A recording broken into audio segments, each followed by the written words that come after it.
அனைவருக்கும் வணக்கம். Welcome to இன்றைய அரசியல். என்ன ஜோக் காட்டுறீங்களா? திமுக பாஜகவை வெளுத்து வாங்கிய எடப்பாடி பழனிசாமி.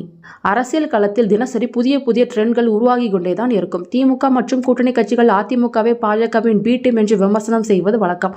ஆனால் ஆளுநர் தேநீர் விழாவில் முதலமைச்சர் ஸ்டாலின் கலந்து கொண்டது, கருணாநிதி நூற்றாண்டு விழாவில் அண்ணாமலை கலந்து கொள்வது போன்ற சம்பவங்களால் அது அப்படியே பூமராங்காக திமுகவுக்கு திரும்பியுள்ளது. முன்னாள் முதலமைச்சர் அதிமுக பொதுச் செயலாளருமான எடப்பாடி பழனிசாமி கோவை விமான நிலையத்தில் செய்தியாளர்களை சந்தித்தார். அப்போது அவர் கூறுகையில், பாஜக மாநில தலைவர் அண்ணாமலை கருணாநிதி நூற்றாண்டு விழா நாணய வெளியீட்டு நிகழ்ச்சியில் கலந்து கொள்வதாக அறிவித்தார். மேலும் ஆளுநர் தேநீர் விருந்தில் நீங்கள் கலந்து கொள்ள வேண்டும் என்று கூறினார். உடனே முதலமைச்சர் மு க ஸ்டாலினும் ஆளுநர் தேநீர் விழாவில் கலந்து கொண்டார்.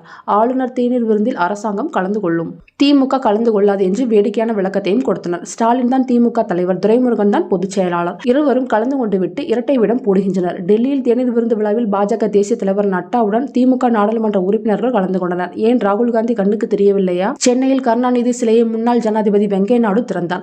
அவர் பாஜக தலைவராகவும் அமைச்சராகவும் இருந்தார். இப்படி பாஜகவை சேர்ந்த ஒருவரை வைத்துதான் திமுகவின் சிலையை திறந்தனர்.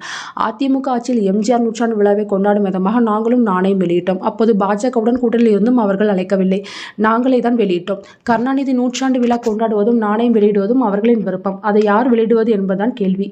ஏன் ராகுல் காந்தி அழைத்து வெளியிடவில்லை? ஆக இதிலிருந்து திமுக பாஜக ரகசிய உறவு வெட்ட வெளிச்சமாகியுள்ளது. 2014-19 காலகட்டத்தில் அதிமுக எம்பிக்கள் 37 பேர் இருந்தார்கள். காவிரி நதிநீர் பிரச்சனை தொடர்பாக உச்சநீதிமன்றம் தீர்ப்பு கொடுத்தது.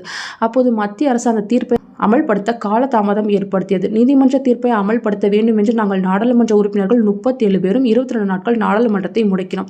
இப்போது திமுக மற்றும் கூட்டணியை சேர்ந்த 39 எம்பிக்களை மக்கள் தேர்வு செய்துள்ளனர். அவர்கள் என்ன செய்து கொண்டிருக்கிறார்கள்?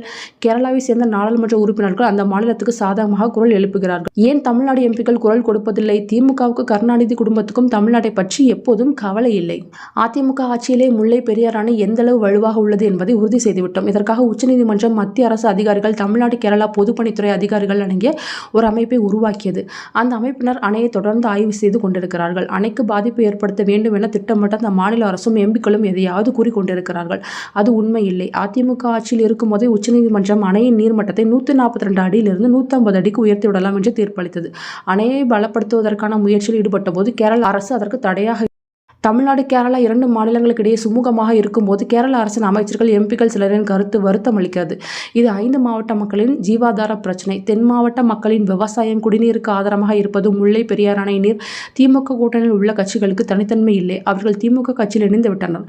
அங்கு மக்களின் பிரச்சனைக்கு யார் கொடுக்கிறார்கள்? விலைவாசி, சட்டம் ஒழுங்கு உள்ளிட்ட எந்த பிரச்சனை பற்றியும் அவர்களுக்கு கவலை இல்லை. பதவி அதிகாரத்துக்காக கூட்டணியில் அங்கம் வகிக்கின்றனர் என்று கூறினார். நன்றி.